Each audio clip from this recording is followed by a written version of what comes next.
Main ರೈತರ ಆಯ್ತು. ಮೆಣಸಿನ ಗಿಡಕ್ಕೆ ಯಾವ ಔಷಧ ಬಳಸಿದ್ರಿ ಮೊದಲೆಲ್ಲ? ಇಷ್ಟು ಮುಂದೆ ಎಲ್ಲ ಬಳಸಿ ನೋಡು, ನೀವು ಕೊಟ್ಟಿದ್ ಮಾತ್ರ ಮೊನ್ನೆ ಬಳಸಿವಿ, ಉತ್ತಮ ಕಾಮ್ತತೆ.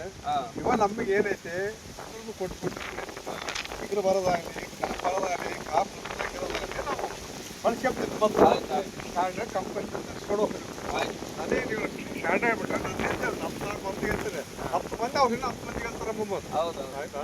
ಸರಿ, ಈಗ ನಮ್ಮ ಔಷಧ ನೀವೇನ್ ಬಳಸಿರಲ್ಲ, ಬಳಸಿರಿ ಗಿಡ ಬೇಷ್ ಗಿಡ ಬಂದತೆ, ಕಾಯಿ ಕಾಯಿ ಸಲ ಕಾಯಿ ಹರ್ದಿರಿ ಪರವಾಗಿಲ್ಲ. ಕಾಯಿ ಶೈನಿಂಗ್, ಸೈಜು, ಕೀಪಿಂಗ್ ಕ್ವಾಲಿಟಿ ಎಲ್ಲ ಚೆನ್ನಾಗೈತಲ್ಲ? ಒಂದೇ ಎಲ್ಲ ಗಿಡ ಬೇಷ್ ಬಂದಿದೆ. ಇವಾಗ ನೀವು ಮೊದಲು ಚಿಗುರ್ದು ಉಳಿದು ಮೊದಲು ನಾವು ಕೆಳದ ಕೊಡ್ತೀರಿ. ಇದು ಮುದ್ರು ಮೊದ್ದು ಕೊಟ್ಬಿಟ್ರೆ ಇನ್ನು ಸ್ಟ್ಯಾಂಡರ್ಡ್ ಆಗಿಬಿಡ್ತದೆ. ಆಯ್ತು. ಈಗ ನೀವು ಇನ್ನ ಉಳಿಕೆದೆಲ್ಲ ರೈತರು ಈ ಔಷಧ ಬಳಸಬಹುದು ಅಂತ ಹೇಳಿದ್ರೆ 10 ಮಂದಿಗೆ ಹೇಳ್ತೀನಿ ನಾನು.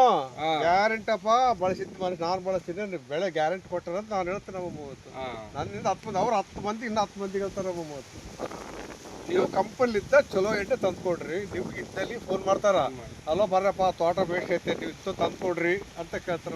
ಸರಿ, ಒಳ್ಳೆ ಕೆಲಸ ಆಯ್ತು. ಈಗ ಒಂದ್ಸಲ ಮದ್ದು ಹೊಡೆದು ಒಂದ್ ಸಲ ಕಾಯಿ ಹರ್ದಿರಿ, ಇನ್ನ ನೆಕ್ಸ್ಟ್ ತಂದ್ಕೊಡ್ರಿ. ಹೊಡೆದಲ್ಲ ಮೊದಲು ಹೊಡ್ತಿರೋ ಬೆಳೆ ಬೇಷ್ ಬರೋ